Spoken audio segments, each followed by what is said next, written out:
Bonjour à tous pour ceux qui suivent, qui suivent et qui, Depuis un petit moment. attendent. Pardon. Ouais. On va avoir une présentation donc, faite par Julien Fortin et Bertrand Davot sur le croisement et la finition des animaux en viande bovine bio.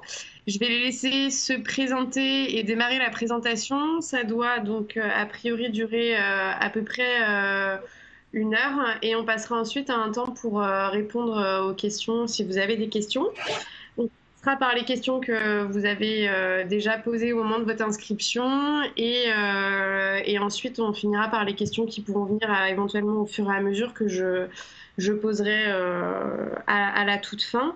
N'hésitez pas, vous, à me les envoyer du coup vraiment au fur et à mesure de la présentation pour voilà, que ce soit fluide sur la fin et que je sois sûre de pas louper des questions avant de mettre fin à ce webinaire. Donc voilà, c'est parti, je vous laisse vous présenter et démarrer.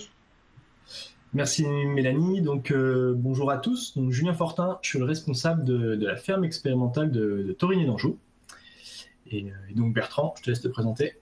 Eh ben Bertrand Davot, donc moi je travaille sur la ferme, de Torigny, quoi. Voilà. Donc l'idée c'est de vous proposer un webinaire avec le contenu suivant. Hein. La problématique c'est la finition des bovins issus du troupeau allaitant en agriculture biologique, avec une ouverture en fait sur des perspectives de recherche qu'on a lancées là depuis 1 an autour du croisement.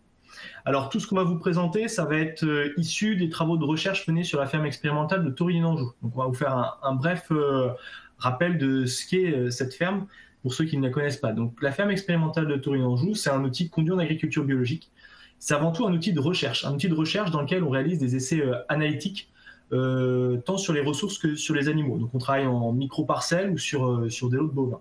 C'est aussi un outil de démonstration, dans le sens où tous les meilleurs résultats issus de nos travaux de recherche dans un modèle analytique, on les met en place en vraie grandeur dans notre système. Donc c'est pour ça que ça sert de système de prototype qui évolue pas à pas au gré des avancées de la recherche. Et c'est aussi un outil de communication et de formation avec des jours faits sur site. Et puis là, depuis quelques semaines, des choses plutôt par Internet, des webinaires, des lives, tout ça. Alors cette ferme, elle a été mise en place en 98, donc elle a un peu plus de 20 ans, sur l'initiative de la Chambre d'agriculture du Maine-et-Loire. Et dès 20 ans, en fait, l'idée c'était de commencer ce projet à plusieurs. Donc 12 actionnaires se sont réunis et ont investi dans le capital de la SARL, parce que la ferme de Torigny, c'est une SARL. Donc les actionnaires, vous les avez sur la droite de la diapositive. Et du coup, ces actionnaires ont un représentant qui siège au conseil d'administration de la ferme, qui se réunit 3-4 fois par an pour orienter, valider les grandes décisions à prendre sur la ferme. Alors la ferme, je l'ai dit, elle est totalement conduite en agriculture biologique. On travaille du sol à l'animal avec un troupeau de vaches allaitantes et plutôt dans un système dit bioproductif, en fait, dans le sens où on essaye, on fait au mieux, d'optimiser la performance à l'hectare en considérant que la surface, en fait, c'est bien notre moyen de production et l'animal n'est qu'un intermédiaire. Alors en termes de moyens qu'on a à disposition, aujourd'hui la ferme a fait 145 hectares. Il y a 80% de la surface qui est consacrée à la production de fourrage et 16% à la production de culture. L'objectif premier étant d'atteindre cette notion d'autonomie alimentaire. Du coup, en moyenne, tous les ans, on a à peu près entre 5 et 7 hectares d'essais hors rotation, qui sont consacrés aux essais analytiques en micro-parcelles. Et le tout sur un potentiel agronomique modeste. Donc une contrainte technique, mais un avantage d'un point de vue recherche, parce qu'en fait, si on arrive à démontrer des choses à Torigny, la transposition est relativement facile en fait dans d'autres milieux, donc c'est intéressant pour nous.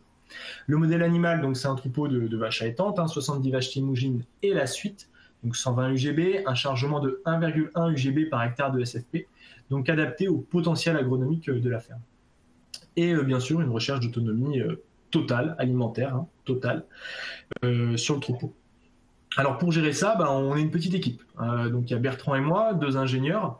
On travaille avec 3 autres collègues, 3 techniciens, et puis on a des stagiaires qui arrivent au printemps, notamment pour satisfaire en fait le besoin en travail sur la récolte des essais et tout ce qu'il y a à faire autour des essais. Donc ça fait à peu près 5,7 équivalents temps plein, l'année dernière en 2019 sur la ferme. Et notre ferme, certes, c'est un outil de recherche, mais c'est aussi un outil de production. Et le conseil d'orientation de la ferme, en fait, nous demande de faire la démonstration tous les ans que l'outil de production, il est rentable. Donc nous, d'un point de vue comptable, on isole tout ce qui est lié à l'activité recherche et formation et ce qui est lié à l'activité production, de manière à faire la démonstration que ça marche. Et donc en moyenne, entre 2014 et 2018, l'activité production de la ferme a permis de rémunérer 3,2 SMIC chargés. Voilà. Alors, je vais vous présenter plus en détail le troupeau parce qu'en fait, ça va être le support de tout notre exposé par la suite. Donc, ce troupeau de race Limousine, il est conduit en double période de vélage stricte. Donc, 2 mois de vélage à l'automne, septembre-octobre, et 2 mois de vélage au printemps, avril-mai. Voilà. Le taux de renouvellement, il est élevé. Pourquoi? Pour profiter du progrès génétique, en fait, en considérant que les jeunes générations sont toujours meilleures que les générations les plus anciennes. Et aussi, et premier élément de réponse aux échanges qu'on va pouvoir avoir, c'est pour être en mesure de produire des carcasses de vaches faciles à engraisser. Pourquoi? Parce que plus une vache est jeune, en fait, plus elle est efficace d'un point de vue alimentaire. Donc, du coup, on valorise mieux les UF ingérés par les animaux. Au niveau de la conduite génétique, on fait un peu d'insémination animale, en fait. Donc, sur la période de vélage qui a lieu en septembre-octobre, on a une période de repro du 15 novembre au 15 janvier. Et du 15 novembre au 15 décembre, c'est insémination animale pour tous les animaux. Et après, on met les taureaux au rattrapage.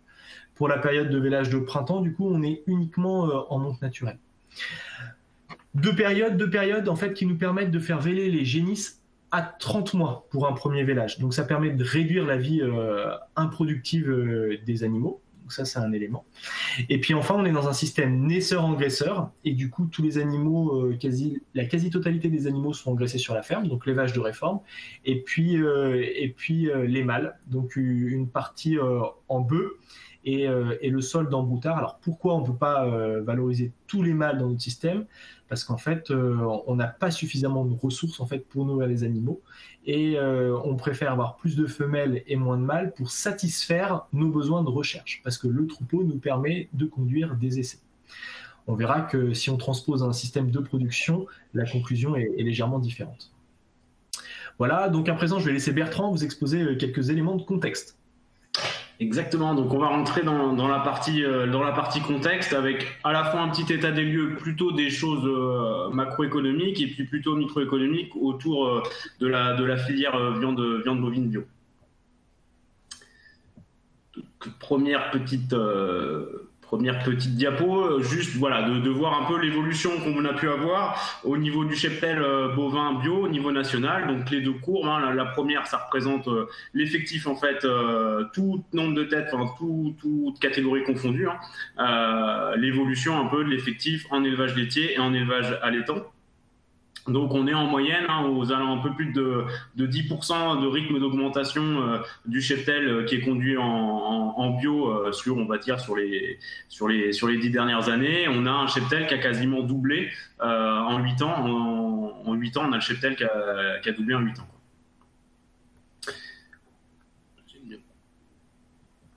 Donc ensuite, là, bon, pour l'instant, ce qu'on peut...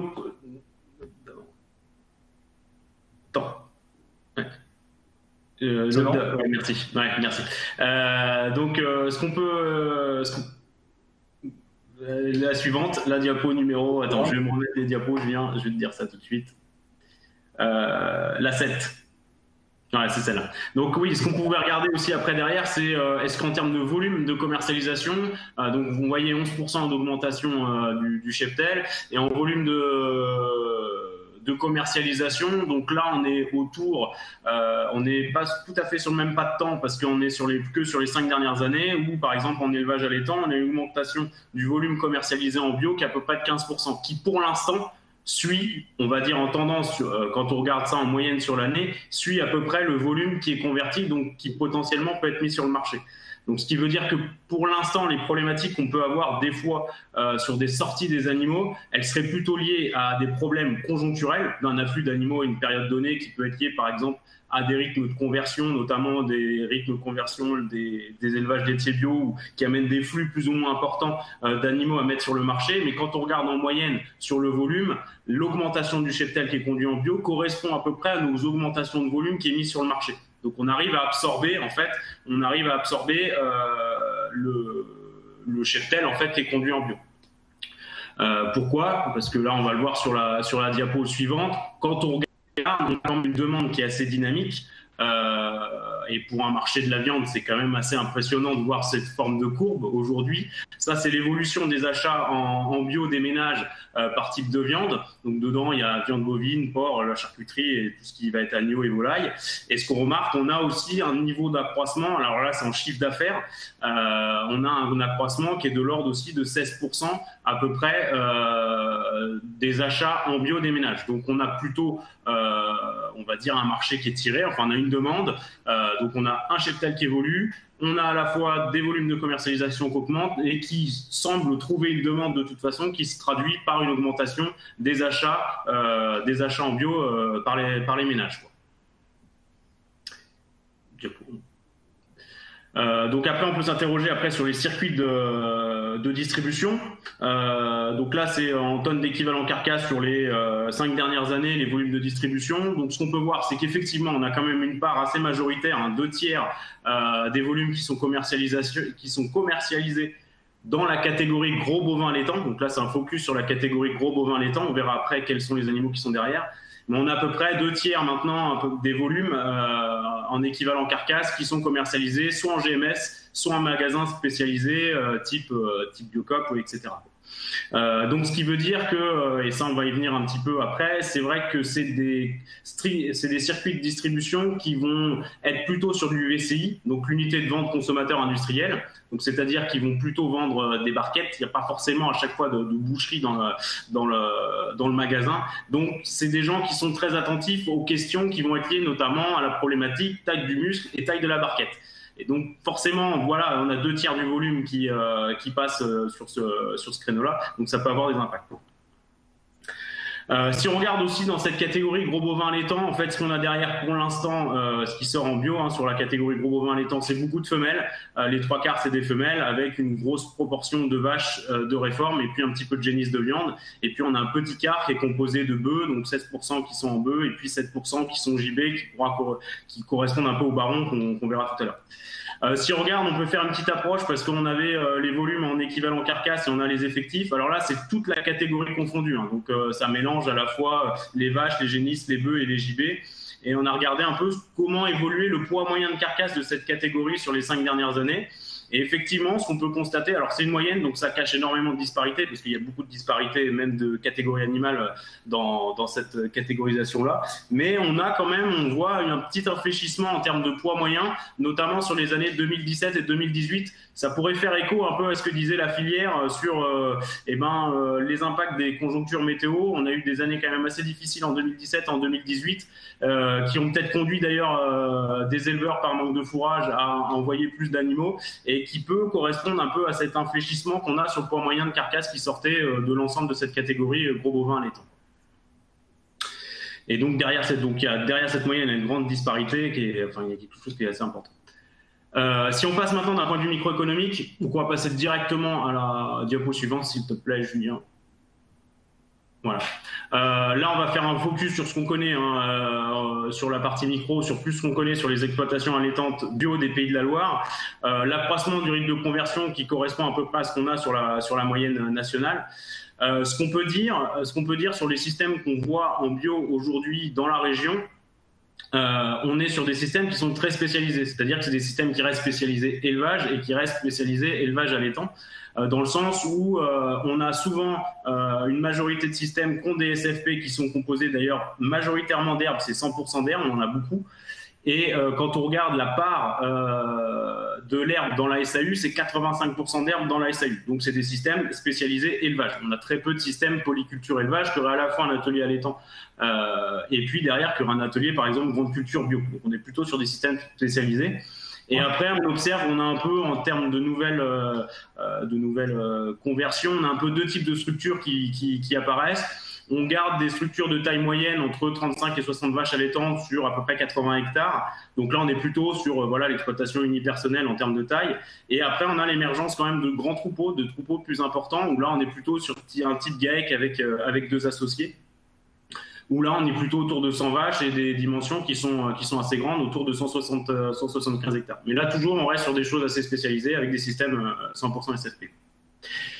Donc les constats un peu qu'on fait aujourd'hui là en Pays de la Loire sur nos différents systèmes, c'est que si on essaie de classer un peu en force-faiblesse sur les systèmes fourragers, c'est vrai qu'on a une grosse part d'herbe qui est assez conséquente. Donc c'est un atout agronomique en termes de rotation.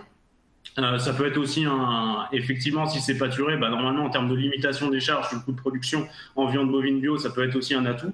Par contre, la petite faiblesse qu'on peut remarquer, c'est qu'effectivement, des fois, on a des systèmes, et on le voyait, il y en a beaucoup qui ont 100% de la surface fourragère, c'est que de l'herbe. Donc, on a des cultures fourragères quand même qui sont peu diversifiées, et ça peut avoir un défaut sur la robustesse un peu du système fourrager, où effectivement, on a une culture qui va prendre des coups de sécheresse, et on a peu de solutions après de repli. On n'a pas un panel suffisamment assez important en fait de ressources fourragères, et effectivement, ça peut poser la question derrière, est-ce que ça peut avoir un impact sur la finition et de contraindre un peu d'avoir moins de ressources disponibles, les possibilités qu'on peut avoir après en termes de finition des animaux. Un petit point sur la partie conduite d'élevage. Donc, dans la région, là c'est plus peut-être spécifique à la région Pays de la Loire, mais une des forces c'est quand même la pratique du vélage d'automne. Comme l'illustrait Julien et l'exemple qu'on a sur la ferme, ça aussi permet d'avoir une double période de vélage pour le vélage 30 mois, et ça peut aider aussi en termes de saisonnalité des ventes et également de valorisation de l'herbe. On le verra nous dans notre secteur, enfin on pourra peut-être aller sur ces aspects-là, mais d'avoir deux catégories animales qui ont des besoins différents à différentes périodes de l'année, ça peut aussi aider à gérer un peu quand est-ce qu'on a de la disponibilité en fait en herbe et pour quelle catégorie on va l'affecter, quoi. Notamment le vélage d'automne, ça permet par exemple d'avoir des sevrages début juin et donc d'avoir des vaches qui sont plutôt gestantes et qui ont fait besoin sur toute la période estivale, là où on va manquer plutôt d'herbe. Dernier petit élément, on est quand même sur au niveau en moyenne sur nos élevages dans les Pays de la Loire, sur des productivités animales qui sont quand même relativement faibles. On a des âges au premier vélage qui sont assez tardifs, là, on est autour de 35,5 mois.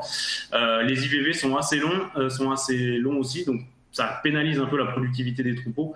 Et puis, on a toujours cette problématique de faible valorisation des mâles. Donc si on prend nos élevages allaitants, voilà, ce qui les caractérise un petit peu aujourd'hui, c'est une productivité qui est faible là, par rapport à ce que on évoquait à l'instant sur les IVV qui sont longs. Là, si on regarde en gros, et des temps de présence d'ailleurs des vaches qui ont des temps de présence assez importants entre le dernier vélage jusqu'à l'abattage. Si on fait une petite approche donc, sur les effectifs qu'on pouvait avoir au niveau des bases de données d'identification, on arrive à 80% de veaux sevrés par vache présente, ce qui est quand même relativement faible comme productivité. Au niveau des femelles, on est autour de à peine 2/3 des femelles qui sont finies et valorisées dans la filière. Donc il y a une partie quand même des femelles qui sont encore vendues en broutarde, avec la question derrière de la qualité de finition qui est quand même relativement variable.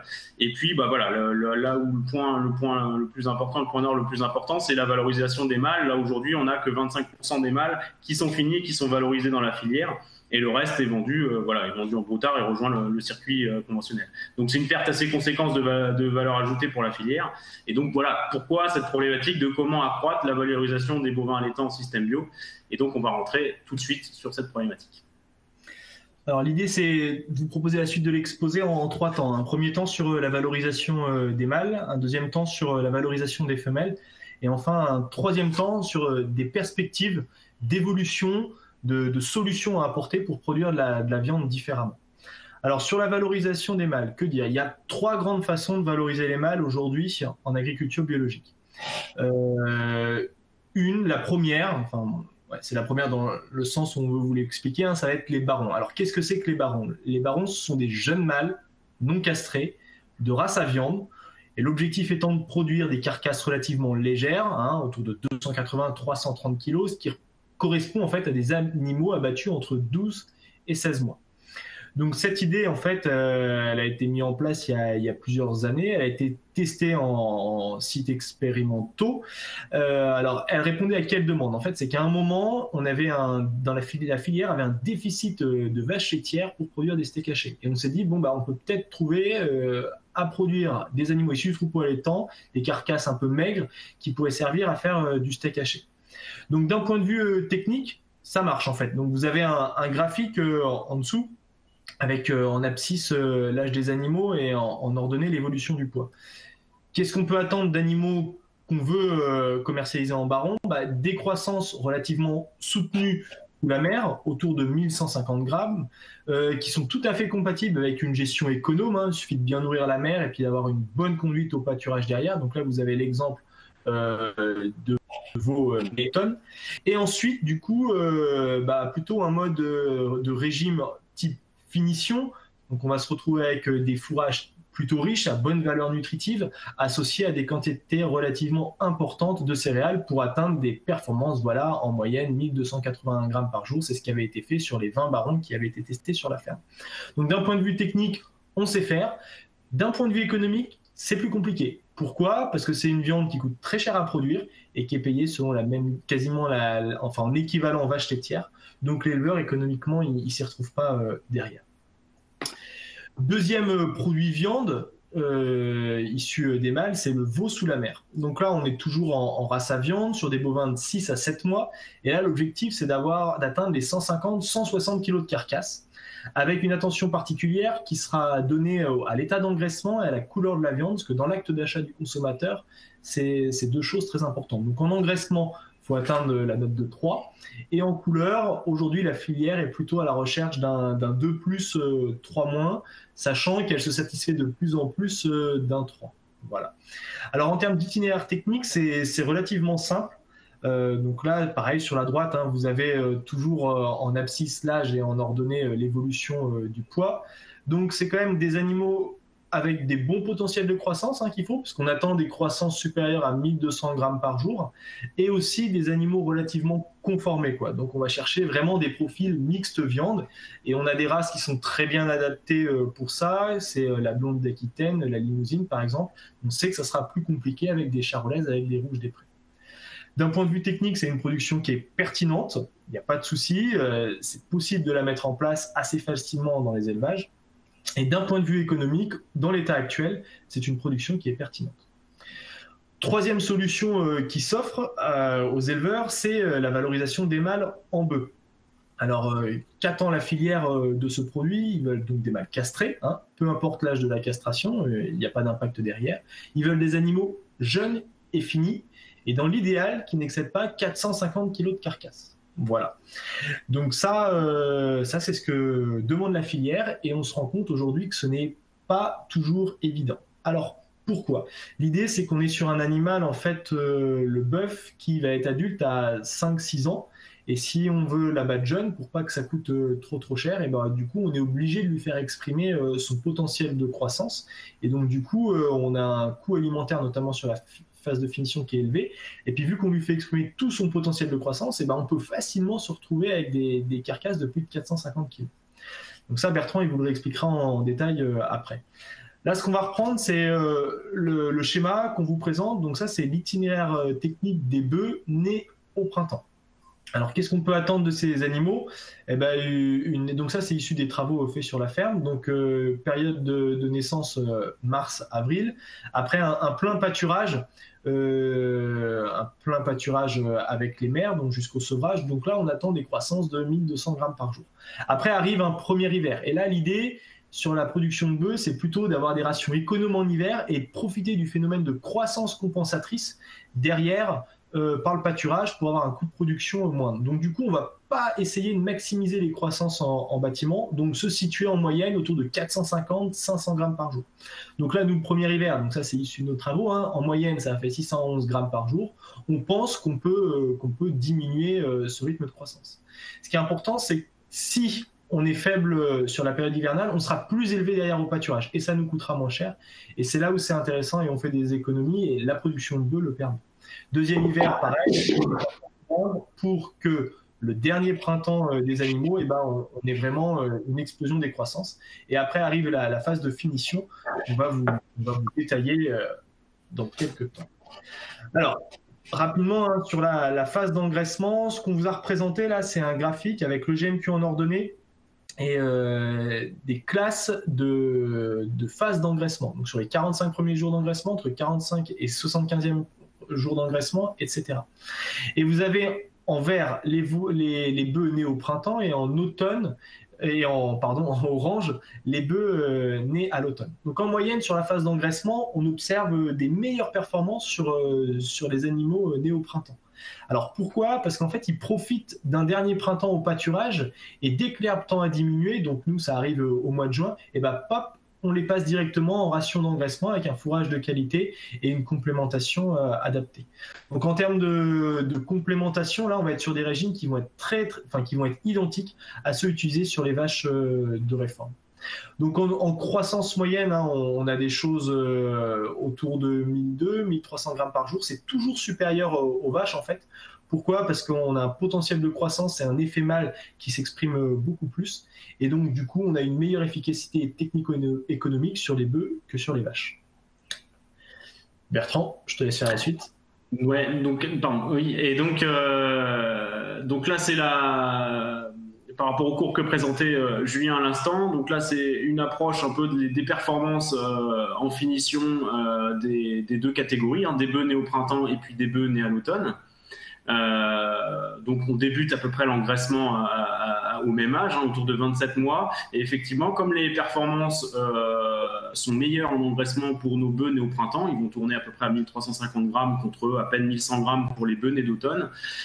Et en fait, il va nous falloir un mois supplémentaire à peu près. Quand on regarde les durées d'engraissement, il nous faut quasiment un mois supplémentaire pour nos bœufs nés à l'automne pour arriver aux mêmes performances, c'est-à-dire des animaux qui, à l'âge de 31-32 mois, font à peine, on est à peine à 500 kg de carcasse, avec des rendements qui sont autour de 57,5 de rendement carcasse, des conformations moyennes autour de 8-, et un prix de carcasse. On a un léger effet de la sortie, autour de 10 centimes en faveur des bœufs nés en automne.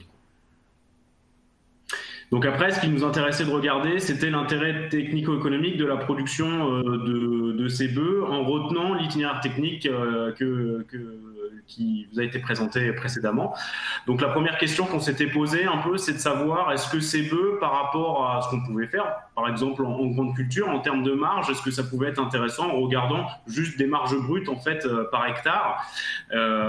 Et on regardait, voilà, par exemple, sur nos catégories, là, si on reprend les chiffres qu'on voyait à l'instant, donc avec 495 kg de carcasse et puis un prix de carcasse autour de 5,10 €, le produit total, on est un peu plus de 2500 €, la cession de broutard, les coûts alimentaires avec des concentrés qui sont pris au prix de vente, autour de 330 € tonne, on arrive à une marge par bœuf d'à peu près 1000 €, et donc, vu le chargement qu'on opère, on arrive à peu près 1000 € de marge par hectare SFP, ce qui correspond à peu près aux marges qu'on peut faire en grande culture.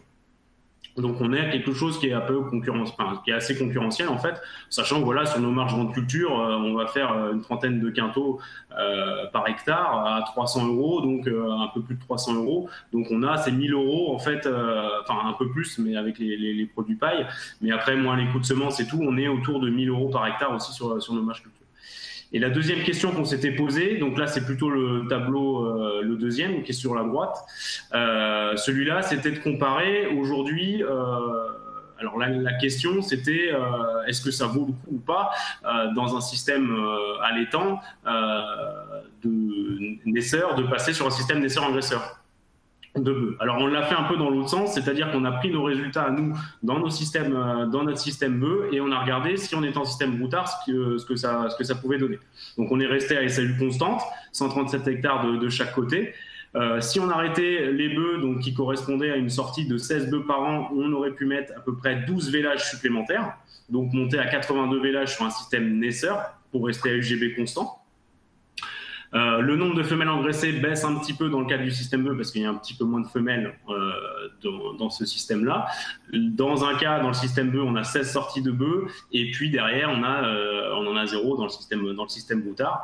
Et quand on regardait, on a fait l'approche jusqu'au bout en termes de marge brute globale, donc en intégrant aussi les effets, par exemple, aides, etc., même sur les vaches.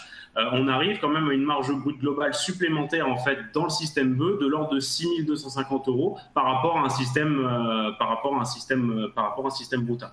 Ce qui veut dire que de mettre en place en fait des bœufs dans un système en baissant le nombre de vélages à UGB constant, et ben normalement on améliore aussi on va dire la marge qui est dégagée sur le troupeau allaitant.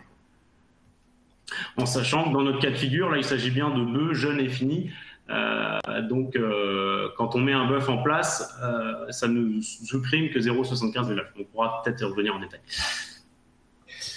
Voilà sur la partie mâle. Donc maintenant, on va échanger sur la partie la finition des femelles. Donc, quel contexte est objectif par rapport à ça? On a fait des observations du coup sur notre troupeau. Donc notre troupeau, la double période de vélage, production de vaches jeunes. Du coup, pourquoi? Parce qu'on a un taux de renouvellement autour de 35%, donc ce qui fait qu'on a 74% des vaches qui sont abattues à moins de 6 ans. Comment on pilote la décision de l'abattage? C'est en fonction de la note d'état corporel. L'objectif étant d'atteindre une note d'état de 3. Et donc, du coup, on a rassemblé toutes nos vaches de réforme dans une base de données. On a 87% de nos carcasses qui sont classées 3.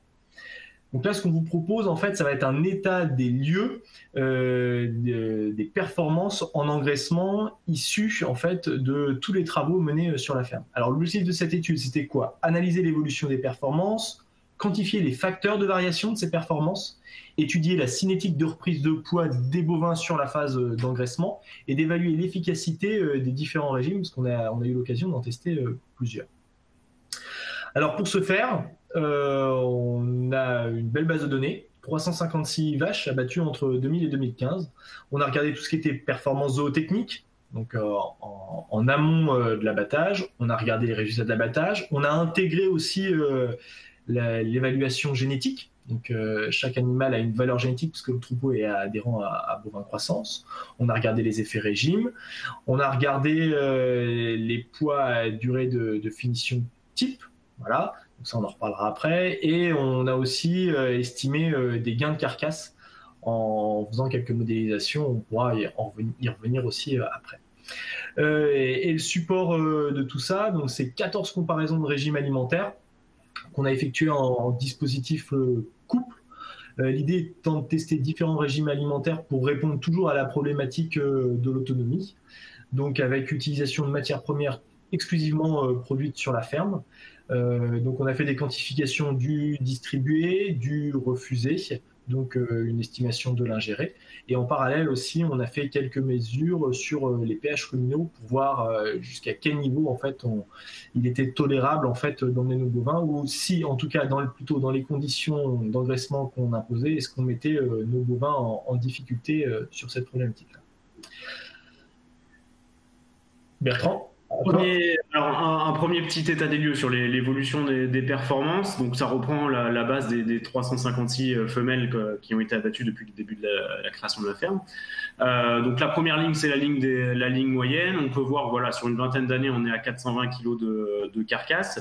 On avait une durée de finition moyenne de 112 jours, ce qui nous fait quand même un GMQ moyen en fait en finition, qui finalement est relativement faible. On est à peine à 900 grammes de GMQ sur la phase de finition. Et ce qui est important aussi à noter, c'est la grande variabilité. On a un écart type qui est aux alentours de 350 grammes par jour, donc une très grosse variabilité de la performance en termes de GMQ sur la phase de finition. Ce qu'on observait aussi, c'est que quand on fait la moyenne des vaches donc abattues entre 2000 et 2004 par rapport à celle de 2013 à 2015, ce qu'on remarque, c'est quand même une grosse augmentation du poids de carcasse. On est passé de 401 kg en moyenne aujourd'hui 447 kg, avec un allongement quand même de la durée de finition qui est passé de 85 jours de 2000 à 2004 à 140 jours de 2013 à 2015. Et on a une baisse de la note d'état initiale de 0,5 points par rapport à la note qu'on avait en début de finition. Ce qui peut expliquer aussi cet allongement de finition. Donc un alourdissement des carcasses et un allongement des durées de finition. Alors un des premiers facteurs de variation du poids de carcasse, c'est l'âge d'abattage. Donc là, le graphique reprend pour les différents âges d'abattage les poids de carcasse qu'on a observés sur les animaux. Donc on a une augmentation en fait jusqu'à 6-7 ans, qui correspond en fait au poids adulte des animaux, donc une augmentation du poids de carcasse. Ce qu'on peut observer, c'est qu'on a souvent des vaches qui ont plus de 8 ans qui sont un peu moins bien classées, des rendements un petit peu plus faibles après sur nos vaches qui ont plus de 6 ans. Et on a une catégorie qui est un peu particulière, c'est des durées de finition qui sont un peu plus longues pour les vaches qui sont abattues entre 3 ans et demi et 4 ans et demi. Alors l'explication qu'il peut y avoir, c'est que c'est vrai que ça correspond en fait à des primipares, donc qui ont eu à la fois à finir leur croissance, à allaiter le veau et ensuite qui vont partir à l'engraissement, donc qui ont certainement des notes d'état corporel en début de finition qui sont un petit peu plus faibles que le reste des catégories animales. Alors, autre facteur de variation de la performance en engraissement, c'est l'incidence de la note d'état corporel initiale. Alors, comment elle est estimée, cette note d'état corporel? C'est fait par palpation, selon une méthodologie qui a été mise en place il y a très longtemps, en 86, par l'INRA, qui consiste en fait à palper l'animal à 2 endroits, donc sur le ligament sacro-tubéral et sur les 2 dernières côtes. Donc là, on le voit très bien sur la photo. Et ensuite, on a une grille pour objectiver en fait cette note d'état. L'objectif étant d'emmener des animaux à une note de 3 qui correspond à une note optimale en fait pour déclencher l'abattage. Donc là, on va regarder l'impact de cette note d'état initiale sur les performances. Donc vous avez la catégorie des bovins qui ont une note d'état dite très faible, donc on va être à 1,4 de note d'état en moyenne, qu'on va comparer à une autre catégorie qu'on va qualifier de note d'état initiale moyenne, qui est de 2,4. Alors, qu'est-ce qu'on observe? On n'observe pas d'effet d'âge en fait sur l'état initial des animaux en début d'engraissement. Par contre, on voit un effet du poids vif initial. Bon, c'est assez logique, hein, un animal qui est plus en état, c'est sûrement un animal qui a moins souffert, qui a aussi plus de gras, donc par définition, il se retrouve plus lourd. Derrière, la durée de finition, elle est complètement impactée, parce qu'on voit que le poids initial, en fait, va aussi faire jouer la durée de finition des bovins. Donc, plus on va avoir un animal léger et maigre, plus la durée de finition va être importante. C'est des choses très, très classiques. Le gain de poids, pareil, hein, si la durée de finition, elle augmente, que le poids initial il est plus élevé, le gain de poids total, il augmente lui aussi. Le tout pour aboutir à des carcasses identiques. Voilà. Et des conformations, on a un léger effet, hein, c'est-à-dire qu'en gros, des animaux qui arriveraient à se maintenir plus facilement en état auraient tendance à avoir des niveaux de conformation plus élevés. Alors, autre facteur de variation qu'on a étudié, c'est l'incidence du potentiel génétique. Donc là, je vais essayer de faire simple parce que c'est bon, on est d'accord, il n'est pas évident à lire ce tableau.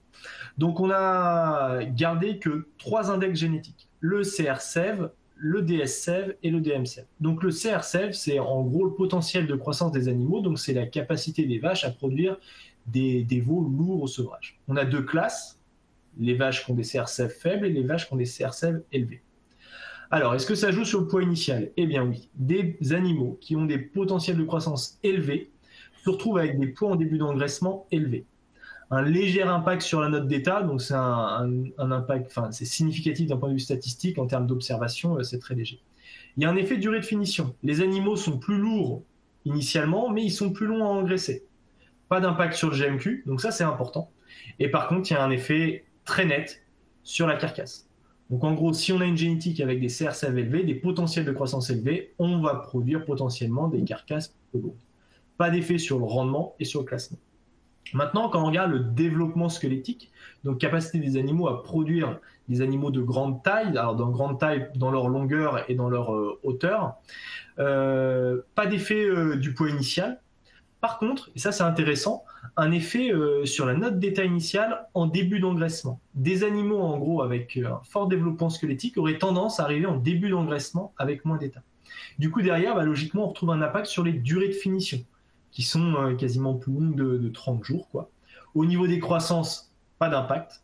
Et au niveau du poids de carcasse, là encore, on retrouve un effet. Donc une vingtaine de kilos à l'avantage des animaux qui ont un développement squelettique élevé. Pas d'effet sur le rendement et le classement. Dernier indicateur génétique sur lequel les éleveurs sont très sensibles, souvent, c'est le développement musculaire des animaux. Donc toujours nos 2 catégories. Pas d'impact sur le poids initial, pas d'impact sur la note d'état initiale, pas d'impact sur la durée de finition, toujours pas d'impact sur le GMQ, un léger effet sur le poids de carcasse, et par contre, heureusement, un effet sur le rendement et le classement. Donc du coup, aujourd'hui, les outils génétiques qui sont proposés aux éleveurs, qu'on a choisi de vous montrer ici, ils sont intéressants parce que c'est un outil de pilotage en fait, pour piloter le poids de carcasse final des animaux. Voilà. Autre facteur de variation, donc là on est toujours sur des approches autour de l'âge, mais là cette fois-ci on va regarder plutôt la performance en fait en engraissement, donc le GMQ sur la phase de finition. Donc en abscisse on retrouve les différentes périodes de 0 à 45 jours jusqu'à la classe 135 jours et plus.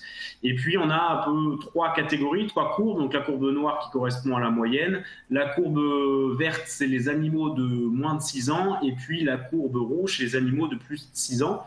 Et on a regardé un petit peu comment se comportait la cinétique d'évolution du gain de poids vif, du GMQ, sur la période de finition. Donc on retrouve un peu cette forme de cloche assez caractéristique, avec par contre une chute qui est un peu plus marquée, un peu plus rapide pour les vaches qui sont entre guillemets un petit peu plus âgées, qui ont plus de 6 ans, par rapport à des animaux qui ont moins de 6 ans. Ça rejoint un peu ce que disait Julien d'introduction en termes d'efficacité en fait sur les animaux, sur les vaches qui sont un peu plus jeunes. Et on a estimé ce que ça pouvait, représenter en termes de gains journaliers de carcasse, notamment sur la dernière catégorie. Là, quand on regarde la catégorie de 135 jours et plus, on a estimé les gains journaliers de carcasse des différentes catégories. Donc on voit que pour les vaches qui ont moins de 6 ans, on arrive à un gain journalier qui est de 340 grammes par jour. Et on verra, ça a commencé à nous poser des questions par rapport aux gains qu'on réalisait en fait économiques sur cette dernière phase. Et ça nous a amené à faire des travaux qu'on vous montrera tout de suite après. Alors maintenant, le moyen pour exprimer ce potentiel chez les animaux, le moyen, ça va être le régime alimentaire. Donc on en a testé beaucoup des régimes alimentaires. L'idée là, qu'on a choisi, c'est vraiment de cibler sur deux régimes qui nous paraissent relativement pertinents d'un point de vue technique et économique. Donc deux régimes qui étaient basés sur l'utilisation d'enrubanage distribué à volonté, donc un enrubanage FV, dit de prairie à fleurs variées, qu'on a comparé à un enrubanage de luzerne. Vous avez les niveaux de consommation qui sont sur le tableau et vous avez les niveaux de complémentation. Donc on était iso-complémentation, donc à chaque fois on amenait 6 kg de critical poids distribués en 2 repas par jour aux animaux. Qu'est-ce qui est intéressant de regarder là-dessus? C'est qu'au niveau des GMQ, donc de la performance animale, on a une différence. Plus de 1110 grammes par jour sur le lot qui disposait d'un enrubanage de prairie à fleurs variées et 945 grammes par jour pour le lot qui disposait d'un enrubanage de luzerne. Donc des performances tout à fait satisfaisantes. Et une différence qui s'explique principalement en fait par une meilleure densité énergétique pour le lot flore varié, donc du coup des animaux qui ingèrent plus d'énergie et qui permet du coup des meilleures performances en termes de GMQ, parce qu'au final, on arrive bien sur exactement les mêmes animaux. Alors, qu'est-ce qu'on peut dire d'autre sur les régimes? C'est que des régimes performants, en gros, tous les régimes peuvent être performants à condition d'être équilibrés. C'est-à-dire qu'il faut apporter suffisamment de protéines pour que l'énergie qui est donnée aux animaux soit bien valorisée. En n'oubliant pas que c'est l'énergie qui permet la performance et la protéine qui est apportée aux animaux va permettre à ces derniers de valoriser l'énergie qui leur est apportée. Donc en gros, peu importe ce qu'on donne, tant qu'on respecte ces équilibres d'azote et d'énergie, il n'y a pas de souci. Il y a quand même 2-3 points de vigilance qu'il faut avoir, c'est sur les niveaux de fibrosité des rations. On l'a vu quand on a utilisé notamment des ensilages en fait.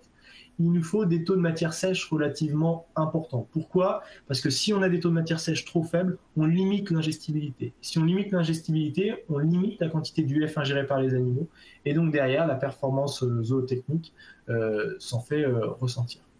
Autre point qui est important, donc en agriculture biologique, on a souvent la problématique de l'autonomie protéique qui est avancée.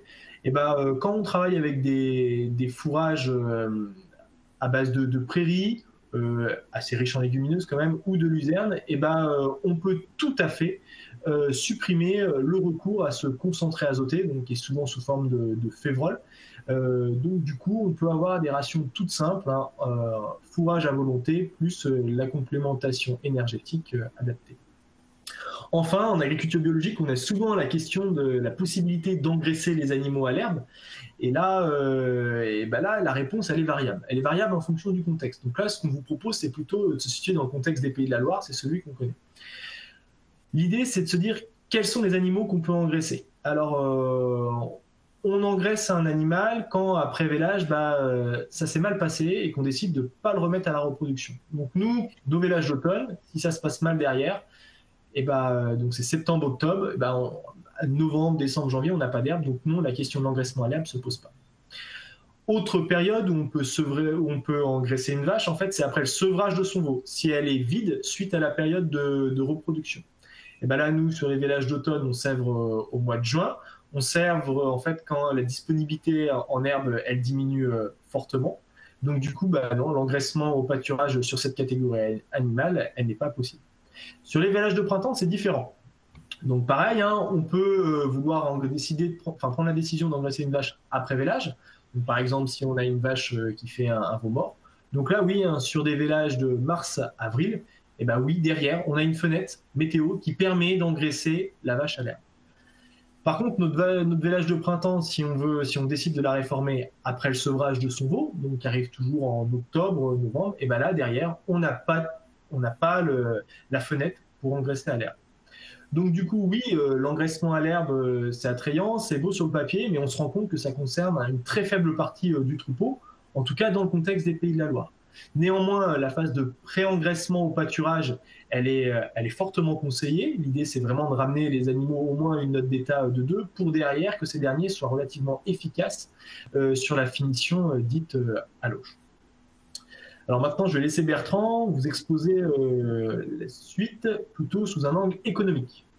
Voilà. Donc les premiers constats sur la partie technique, donc à la fois les facteurs de variation des animaux, puis derrière les régimes qui avaient été utilisés. Et c'est vrai qu'une fois qu'on a eu cette première phase d'analyse, on s'est posé la question de savoir ce que ça pouvait donner d'un point de vue économique. Et la première approche qu'on a faite, c'est un peu une marge en fait sur, le produit qu'on réalisait par rapport au coût de finition sur nos animaux, en comparant ce qu'on avait sur les performances 2000-2004 par rapport à 2013-2015. Donc effectivement, on a constaté, on avait l'augmentation du poids de carcasse. Les classements n'ont pas tellement évolué. On est toujours sur les vaches, sur des classements moyens entre R+, ou moins. La durée de finition, donc, qui est passée de 85 jours à 141 jours. Et quand on regarde en termes de quantité de concentré consommé, on passe sur la période de finition de 375 kilos de concentré sur la période 2000-2004 à 775 kilos sur 2013-2015. Donc le produit par vache, il était de 2045 € sur la partie en 2004. Il est monté effectivement au gré de l'augmentation du poids. Alors on s'est mis en euros constants, on s'est mis à 5,10 €. On est à 2280 qui s'explique par l'augmentation du poids. Et quand on regarde, finalement, notre coût alimentaire, par contre, en phase de finition, en mettant nos fourrages à peu près 100 € par tonne de matière sèche et nos concentrés à 350 €, il est passé d'à peine 200 € à presque 400 € sur la phase de finition. Et finalement, notre marge sur finition ne s'est améliorée en 20 ans que d'une cinquantaine d'euros. Et donc après, on a regardé un petit peu plus loin ce qui s'était passé en termes de grands indicateurs de consommation, à la fois de concentré, d'augmentation de productivité du troupeau sur la ferme. Donc la courbe verte, c'est l'augmentation en fait de la productivité, c'est la production de viande vive par UGB, telle qu'elle a évolué en fait en bassin de l'année 2002 jusqu'à aujourd'hui en 2019. On s'aperçoit qu'on est à une augmentation d'à peu près 1% par an de notre productivité de viande vive. Pourquoi ? Parce que ce qui explique d'abord la productivité de viande vive par UGB, c'est d'abord une question de maîtrise de la repro. Et on était déjà sur un âge au premier vélage à 30 mois et un IVV à 365 jours en 2002. Donc le seul fait qui peut augmenter la production de viande vive, c'est l'augmentation un peu des poids. Et les poids, effectivement, on est sur une augmentation d'à peu près 1%. Et par contre, quand on regarde nos augmentations de concentré sur ces périodes-là, alors il y a des grands, là, la variation est encore plus importante parce qu'il y a des effets années, il y a des effets climat, mais en moyenne, on est sur des taux d'accroissement des consommations d'eau concentrée par UGB qui sont de l'ordre de 3% par an. Donc, effectivement, on a commencé à se dire, il y a des petites choses qui coincent quand même. Et pour reprendre un peu ces approches-là, là, c'est une autre type d'approche qu'on avait fait là, en reprenant les GMQ là, qu'on voyait tout à l'heure pendant la phase de finition.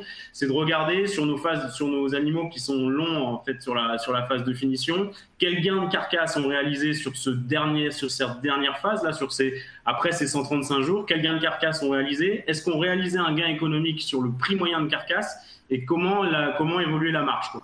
Alors, sur nos animaux de moins de 6 ans, ce qu'on gagne en fait en termes de gains économiques sur la carcasse, en gros, ça nous coûte, on fait une opération nulle avec ce qu'elle nous coûte à nourrir tous les jours. Et sur des animaux de plus de 6 ans, comme la performance est encore moins bonne en termes de gains de carcasse journalier, le gain économique qui est réalisé en carcasse par jour est inférieur au coût journalier de la ration. Donc, on perd même un petit peu de l'argent sur cette dernière phase de finition. Donc, c'est ça qui nous a amené aussi à réfléchir un peu sur ce qu'on pouvait mettre en place pour essayer de travailler un peu ces questions. Et voilà, et on arrive à la troisième phase de notre exposé et l'avenir. Donc l'avenir, ça va être se poser les questions pour trouver des solutions de demain, parce que on l'a vu, hein, des vaches de plus en plus lourdes, des vaches qui mangent de plus en plus de concentré, et puis des derniers kilos qui coûtent plus à l'éleveur qu'ils ne rapportent aujourd'hui. Donc du coup, comment faire pour lever tout ça? Donc plusieurs problématiques. La première, ça va être comment diminuer les durées de finition. Donc quel levier on va pouvoir actionner pour diminuer ces durées de finition qui sont devenues très importantes.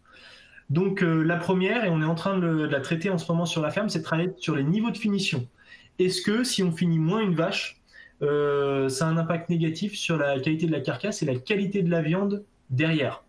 C'est les travaux qui sont menés aujourd'hui sur la ferme, donc on n'a pas encore les réponses, on les aura dans un an. Deuxième point pour diminuer les durées de finition, c'est ramener de la précocité en fait sur les animaux. Donc la précocité, la capacité des animaux à déposer du gras plus facilement et plus rapidement. Et un autre moyen de diminuer la durée de finition, ça aussi on l'a vu au travers des résultats, c'est de diminuer le gabarit de ces derniers. Autre problématique, ça va être comment améliorer l'efficience alimentaire de nos bovins. En gagnant en précocité, parce qu'on aura peut-être des bovins qui seront plus efficaces, en tout cas plus efficaces pour arriver à une note d'état objective. Diminuer le gabarit, donc là on met vraiment sous forme de question, parce que est-ce que les petits gabarits sont plus efficaces que les gros gabarits? C'est pas acté. Et diminuer l'âge à l'abattage. Alors ça on le sait, on l'a vu, on sait très bien que les animaux sont plus efficaces d'un point de vue alimentaire quand ils sont jeunes par rapport à des animaux de classe d'âge plus élevée.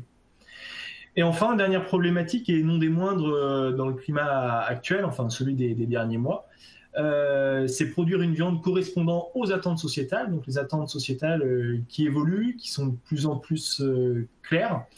Donc, que veut le citoyen de demain? Il veut des morceaux de viande plus petits, donc il va falloir diminuer le gabarit de nos animaux. Il veut une viande de qualité. Bon, ça, il l'a toujours voulu, mais on commence à parler de la viande comme un produit de luxe, donc c'est vrai que la notion de qualité risque de prendre de plus en plus de place. Il veut, parce qu'il s'intéresse de plus en plus à l'environnement, il comprend aussi de mieux en mieux quels sont les leviers pour améliorer l'impact environnemental. Il veut plus d'herbe dans les régimes alimentaires des bovins. Et puis plutôt à l'échelle du producteur, ça va être l'idée d'accroître le taux de valorisation, c'est-à-dire que les systèmes bio soient en mesure de produire des carcasses qui soient valorisées dans la filière bio. Donc, pour travailler un peu sur ces thèmes-là, donc il y a une notion de précocité un peu qui vient derrière. Peut-être repartir sur un petit élément de base qui est la cinétique en fait de dépôt des tissus sur les bovins. Donc d'abord effectivement on a plutôt le tissu squelettique qui va se mettre en place. On a plutôt des animaux qui grandissent. Les veaux. Ensuite on a le tissu musculaire et puis petit à petit ce fameux tissu adipeux qui vient représenter une part de plus en plus importante du GMQ qui est réalisé, quoi. Et donc ça se fait effectivement un petit peu plus tardivement. Donc il y a la question de précocité qui commence à se poser à ce moment-là, quoi. Alors, la précocité, c'est quelque chose dont on entend parler, on arrive à peu près à la définir, mais on sait aussi qu'il y a un antagonisme entre le muscle et le gras. Donc là, plusieurs représentations pour caractériser ça. Vous avez là un premier graphe, c'est l'évolution de la note de gras interne des taurillons de race blonde d'Aquitaine, contrôlés en station de testage sur aptitude bouchère. Donc là, vous avez les séries, donc en abscisse, donc en gros, c'est un axe du temps. Et en ordonnée, vous avez la note de gras interne sur une échelle de 1 à 15. Et ben, ce qu'on sait en fait, c'est que dans toutes les races bovines, on a amélioré la conformation des animaux. Et ben ça s'est couplé accompagné par une diminution du gras interne des bovins. Donc preuve que ce sont deux critères en opposition génétique. Alors bah oui, parce qu'on se dit précocité, on va aller chercher des petits limousins issus du berceau très conformés. Donc oui, il y a des taureaux dits précoces en fait, qui sont disponibles pour les éleveurs pour produire des veaux, souvent des veaux sous la mer. Des veaux sous la mer, donc on va retrouver des veaux très conformés qui développent un bon potentiel de croissance, un potentiel musculaire, et derrière on peut à tort y associer la notion de précocité. Parce qu'en fait, ce n'est pas vraiment de la précocité, c'est la capacité des animaux à exprimer un potentiel génétique avec une alimentation particulière. Il ne faut pas oublier que ces veaux sous la mer valorisent en fait du lait, principalement, donc c'est une ressource qui est très énergétique, donc qui permet vraiment d'exprimer un bon potentiel de croissance, et que souvent ce lait est associé à une complémentation énergétique très importante. Voilà. De plus, cette génétique est orientée pour la production de veaux sous la mer. Qu'est-ce qu'on recherche en veaux sous la mer? On recherche plutôt de la viande claire, quoi. Donc demain, si on se met à mettre cette génétique dans tous nos troupeaux allaitants, on risque d'avoir une couleur de viande qui va clairement diminuer et qui ne va pas aller dans le sens de ce que recherche le consommateur aujourd'hui.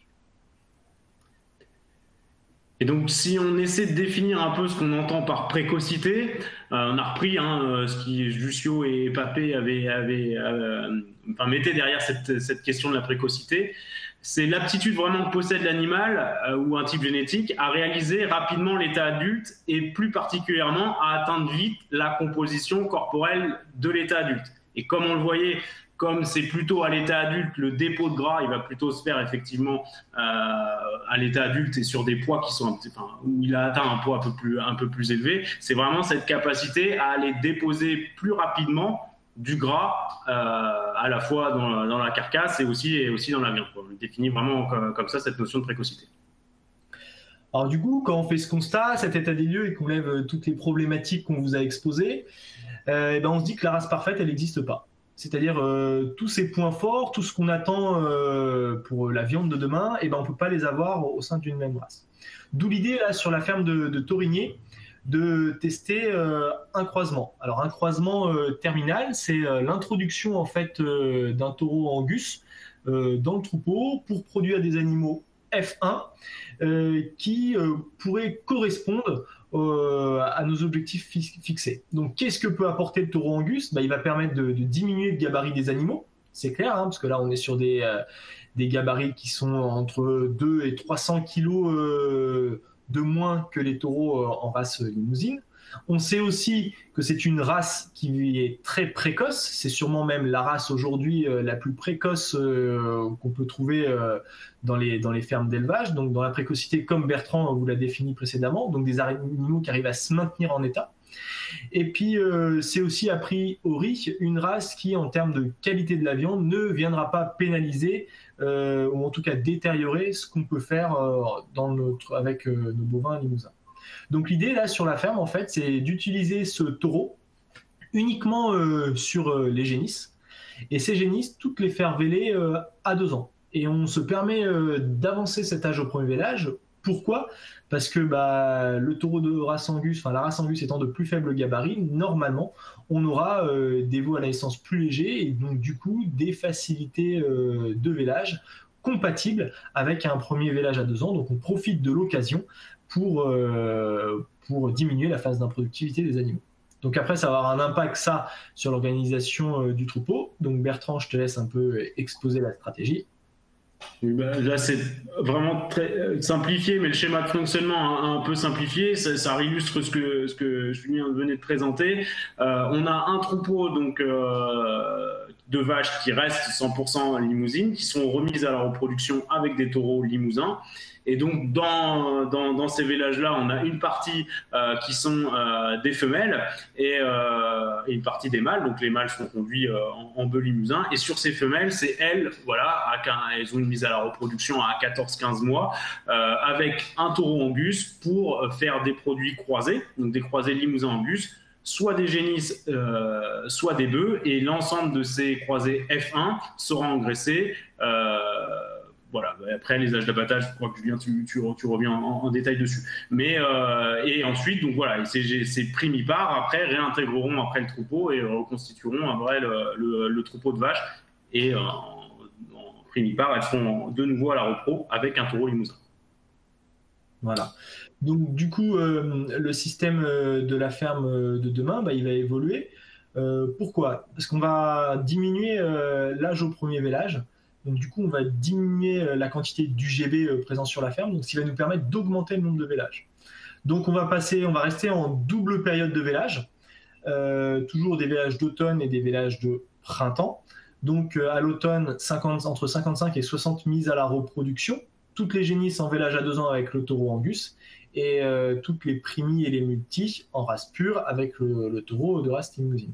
Sur la période de vélage de printemps, ce qui me permet de corriger mes propos en introduction, la vélage de printemps, c'est bien sûr les mois de mars et d'avril. Sur la ferme, on aura entre 40 et 45 mises à la reproduction, et là encore, toutes les génisses seront mises à la reproduction avec le taureau angus. On aura toujours un taux de renouvellement élevé, un premier vélage qui va passer à 24 mois, alors qu'avant on était à 30 mois. Donc du coup, on va se retrouver en fait avec 2 troupeaux complètement indépendants, parce qu'il n'y aura plus de lien, c'est-à-dire qu'il n'y a plus d'animaux qui vont passer d'un lot à l'autre lot, alors qu'avant, nos génisses 30 mois faisaient le lien entre nos 2 lots issus de la période de vélage. Et enfin, donc des animaux valorisés en agriculture biologique, à partir de nos 85 limousines, toujours, un peu plus, on va augmenter la part de vaches de réforme, on va passer à 30. On va toujours produire des bœufs jeunes et finis en race limousine, donc abattus autour de 31 mois, 16 par an, et du coup, des nouveaux produits croisés, mâles et femelles, qui seront abattus entre 24 et 27 mois, avec, c'est des choses qui sont en construction, mais l'idée étant de plutôt valoriser à 27 mois les animaux qui sont nés au printemps, et plutôt à 24 mois ceux qui sont nés à l'automne. On pourra y revenir si vous avez des questions là-dessus. Voilà, donc les premiers résultats sur cette problématique de croisement sont attendus en 2022. Là, vous avez en visuel les 2 premiers veaux croisés qui sont nés à l'automne 2019. Et là, le premier veau croisé né au printemps 2020. Donc là, à ce jour, nous avons 7 naissances réalisées sur le lot vélage de printemps avec des produits croisés. Voilà, on vous remercie pour votre attention. Mélanie, on te laisse reprendre la main. Et voilà. Du coup, merci beaucoup.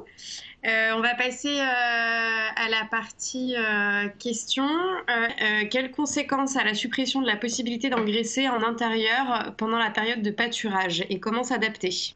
Bon, alors ce qu'il faut savoir, c'est que en été, les animaux, en tout cas sur la ferme de Taurigné, ils sont engraissés, ils ont accès à l'alimentation à l'intérieur, mais toujours un accès au pâturage.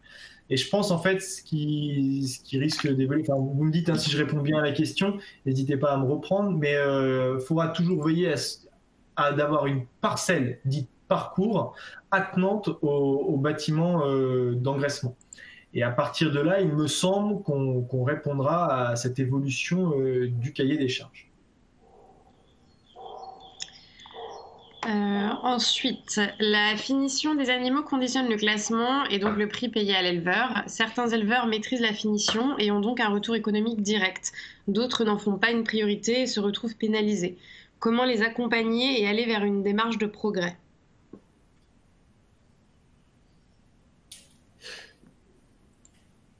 Oui, alors, comment dire vous m'entendez? J'entends. Oui. Pardon, ça a coupé, pardon, excusez-moi. Alors après, il y a 2 choses. C'est vrai que là, dans ce qu'on présentait, Je dirais que nous, on est allé au bout de la finition. On est allé, c'est-à-dire qu'on a montré qu'effectivement, à aller jusqu'à un certain point sur des durées de finition qui sont très longues, on ne réalise plus on fait plus de marge en fait sur ce qu'on déposait en termes de gains économiques en carcasse et puis derrière ce que ça nous coûtait en ration.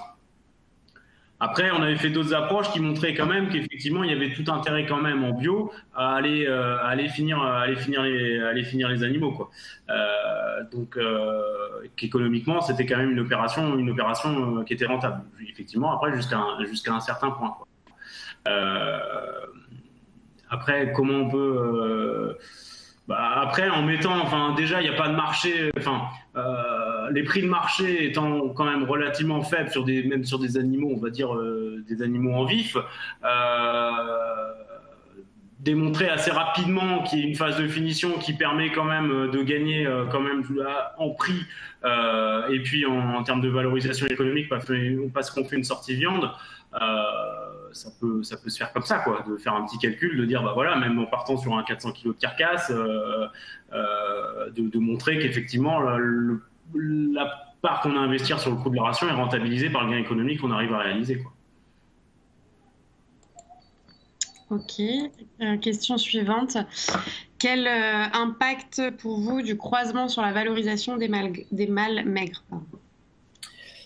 Alors, donc la réponse, on ne l'a pas. On sait très bien qu'il y aura une moins-value sur les animaux maigres. Pourquoi? Alors, j'imagine sur animaux maigres, on entend broutard. Donc, les animaux issus de ce croisement sont sûrement plus légers. Voilà, donc du coup, qui dit plus léger dit moins bien payé. Et puis l'autre effet un peu pervers, en fait, c'est que les ateliers d'engraissement, dans lesquels sont envoyés les animaux juste sevrés, sont habitués à travailler avec une certaine génétique animale. Et c'est vrai que l'introduction de ce croisement pourrait en effrayer certains. Ça, c'est fort probable. L'idée, je pense que s'il y a à travailler ce croisement ou à mettre en place ce croisement, la première chose, c'est d'attendre que les sites expérimentaux ils produisent des résultats, ils aient testé la chose pour voir vraiment si ça vaut le coup. Mais a priori, quand même, c'est d'aller jusqu'à des animaux finis. Voilà. Parce que l'idée, en fait, la plus-value que peut apporter ce croisement, il se fera essentiellement sur la phase de finition. Voilà.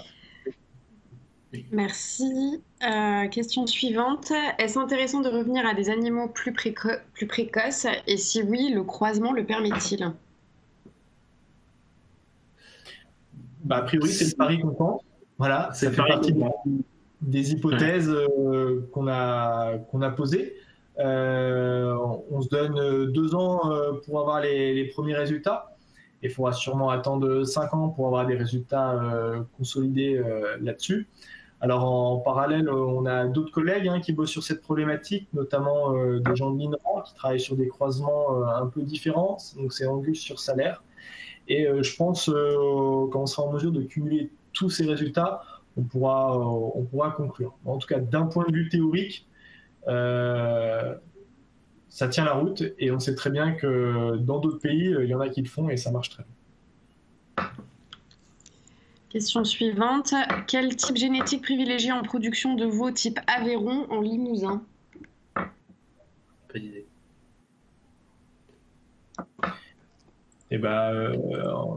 C'est plutôt des profils mixtes viande, voire viande extrême en fait.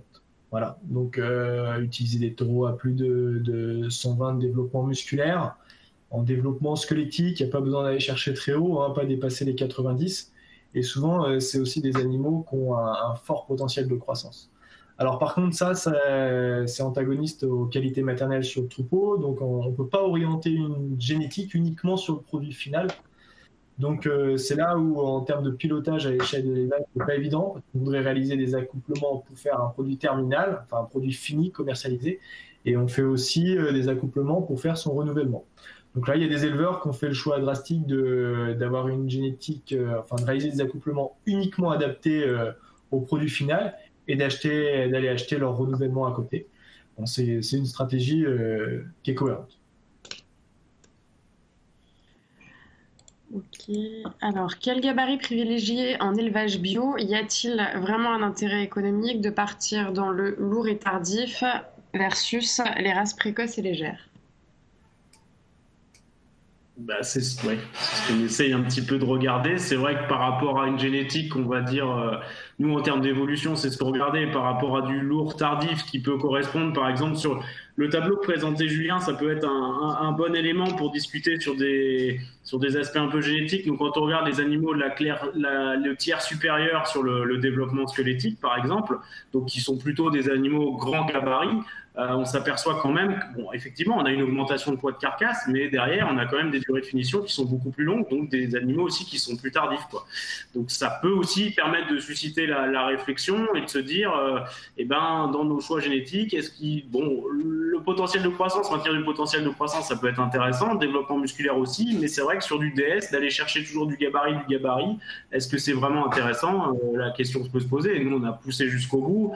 On voit bien que sur les derniers kilos, bon, bah, au pire, on gagne rien, enfin, au mieux, on gagne rien, et au pire, on va les acheter, quoi. Question filière. Je ne sais pas si vous pourrez répondre.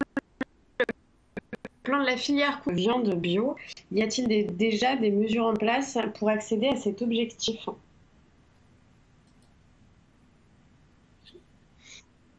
En fait, aucune idée.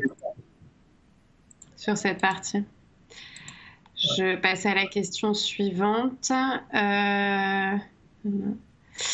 Pour la place des veaux mâles en bio, est-ce que vous avez une visibilité en fait de la demande exacte, veau ou bœuf, quel type de morphologie, quel poids et à quelle période de l'année?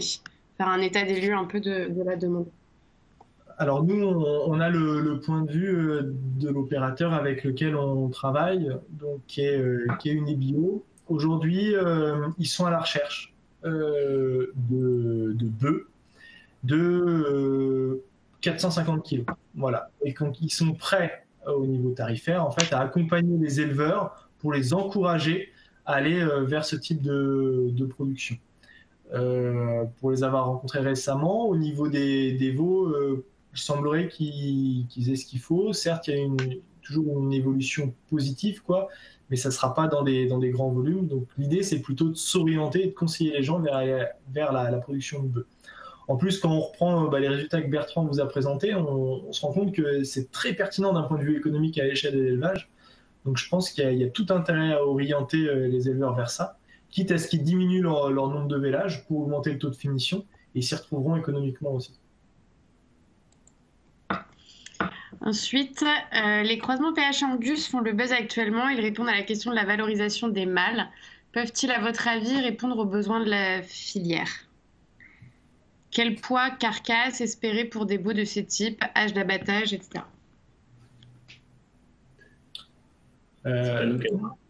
Ouais, là théoriquement, il y a de la place. En fait, il y a de la place parce que ça peut aller sur un marché viande type vache laitière, donc c'est compatible. Au niveau des itinéraires techniques, des objectifs de poids de carcasse, il y a une station expérimentale qui bosse dessus. C'est la station expérimentale de Moron, en Bretagne, qui a testé plusieurs croisements. Limousin sur Holstein, Angus sur Holstein, Hereford sur Holstein, et qui est en train de faire d'autres choses aussi avec la Jersiaise. Ils n'ont pas encore publié tous leurs résultats, parce que c'est des essais qui sont en cours, qui ne sont pas finis, et je pense qu'ils seront très riches d'enseignements. Donc il faudra être attentif quand ces essais sortiront. Okay. Ensuite, une question qui est arrivée au cours de votre présentation. Pourquoi le VSLM en race charolaise ne correspond pas? Alors, c'est pas qu'il ne correspond pas, quoi, mais c'est que c'est sûrement pas l'optimum. Pourquoi? Parce que génétiquement, c'est des animaux qui sont en moyenne, attention en moyenne, hein, moins conformés, qui sont plus tardifs, hein, ça c'est sûr, et qui vont plutôt faire du gabarit, quoi. Donc voilà, après on peut, mais voilà, c'est pas la génétique qui est la plus adaptée, sauf quand on tape sur des profils extrême viande, quoi, mais qu'on retrouve pas de façon majoritaire dans les troupeaux charolais. Dernière question, est-il possible de retrouver de la précocité sur les races habituellement utilisées sans passer par du croisement avec des races dites précoces? Après, ouais. Je pense que c'est compliqué parce que, justement, par rapport à ce qu'évoquait Julien et par rapport aux questions, notamment sur les veaux sous la mer, euh, je me demande si parfois on confond pas la notion en fait de précocité à déposer du muscle, à avoir des animaux musculeux, et la précocité à déposer du gras. Et là, ce qui nous intéresse, on le voyait, hein, il y a une évolution, il y a une cinétique derrière, hein, et des fois, c'est compliqué quand même de retrouver des animaux qui justement ont cette capacité d'atteindre l'état adulte plus vite, donc de déposer du gras un peu plus rapidement dans nos, on va dire dans ce qu'on a en termes de disposition génétiquement dans les races françaises, on va dire.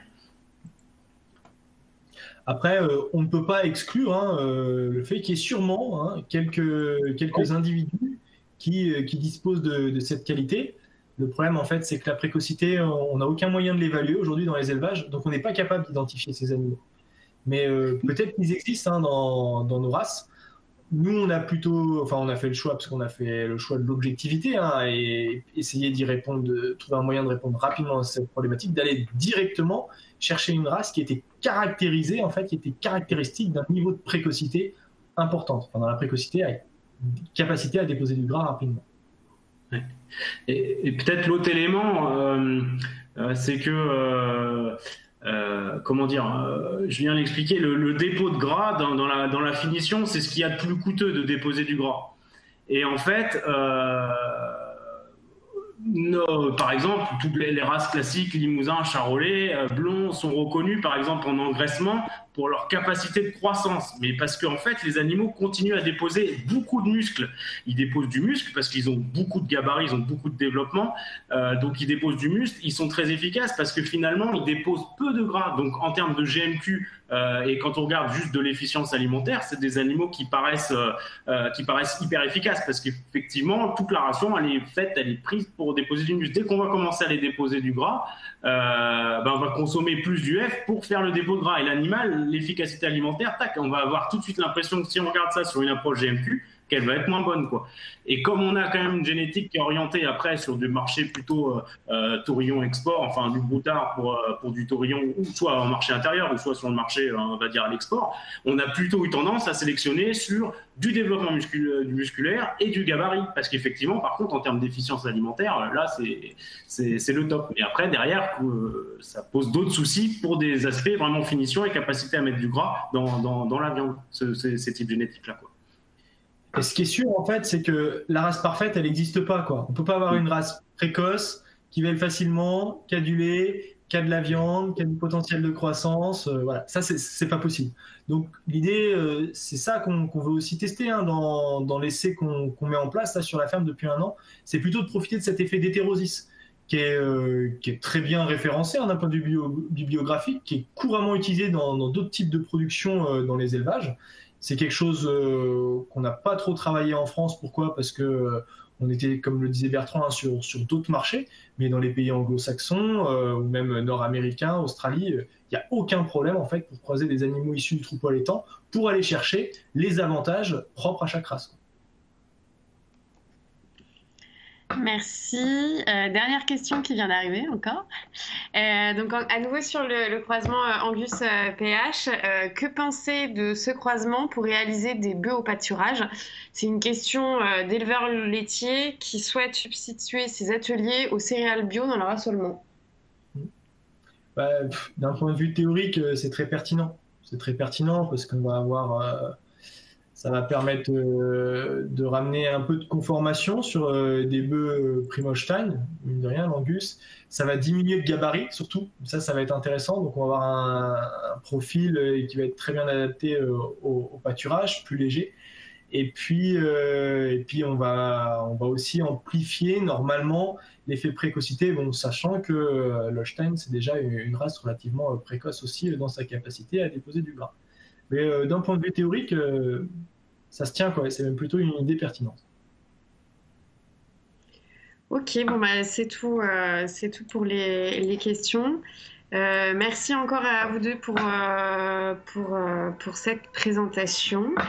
Une vidéo du coup la vidéo donc sera ensuite traitée et montée, et une fois que tout sera propre, je la ferai parvenir à tout le monde pour qu'elle puisse être revue et transmission au réseau. Si jamais vous avez encore des questions ou des choses qui vous viennent, n'hésitez pas à me les remonter, et je transférerai à Julien et Bertrand. Voilà. Merci beaucoup à tous. Bonne fin d'après-midi.